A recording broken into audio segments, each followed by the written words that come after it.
學校都唔會本人裁編喺度。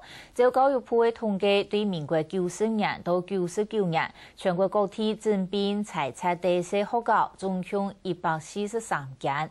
雖然22年來呢裁編嘅數度因為輿論壓力有個緩下來嘅，高陽市政府也睇檢討四學校係咪如何整編係嘅政策。唔過人唔拉，四學校嘅發展如何受到幾多限制，同時許多人還係認為，新人嚟睇四學校讀書會過無競爭力。也如本幾多四學校嘅校長講，因為學校本人整編係怕是係做慢呢。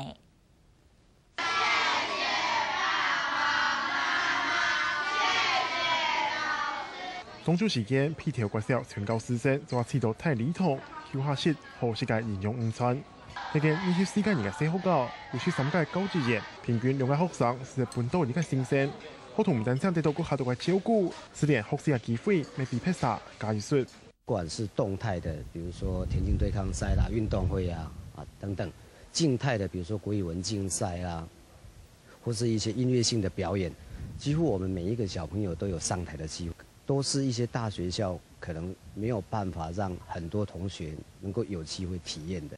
現在站的地方是魚頭步道，也是可以說是一里長城。從這裡看可以看到整個學校，也可以看到整個太平洋的美景。朝廷甲帶領遊客認識皮條國嘅生態生態，同一片大家學生都是係專業嘅洗頭遊，咪係皮條國小3萬球發展嘅特色考場。有一天他就開玩笑說：“張校長，你可能會成為我們皮條的末代校長。”也許里長只是開玩笑的一句話啦，但是我是把它當作說我往後辦學更應該認真的去投入的一個動力。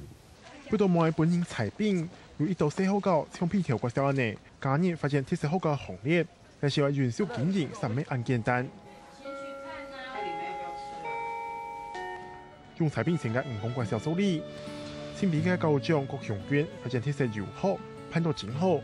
不過當其時學校干那3屆班，就規定干那是配5屆新生，唔但只係負責考場設計，又係兼行政節目，還顧到遊學考場嘅推動。講前邊還係抗壓很多嘅壓力。各大校所看到的一些行政工作，小校都不能免。好，但是我們編制很少，它變成也是教學團隊，但也是行政團隊。那往往行政團隊的壓力非常之重。學生人數少，操行新生少，按係現象變做四學校追求發展嘅細節，重點嘅包袱。他們還是很不放心小校，因為認為小校比較沒有競爭啦，沒有同儕的刺激，比較沒有那麼制度化的運作哦，規模來講，所以他們嚮往大校。還是在孩子的學習的部分呢？那如果孩子的部分真的剩下十幾個孩子，那如果說附近真的也不用太遙遠，那確實是應該可以考量的。雖然人數已經唔係唯一嘅會考考量，但是太理解實係人道競爭力強嘅講法。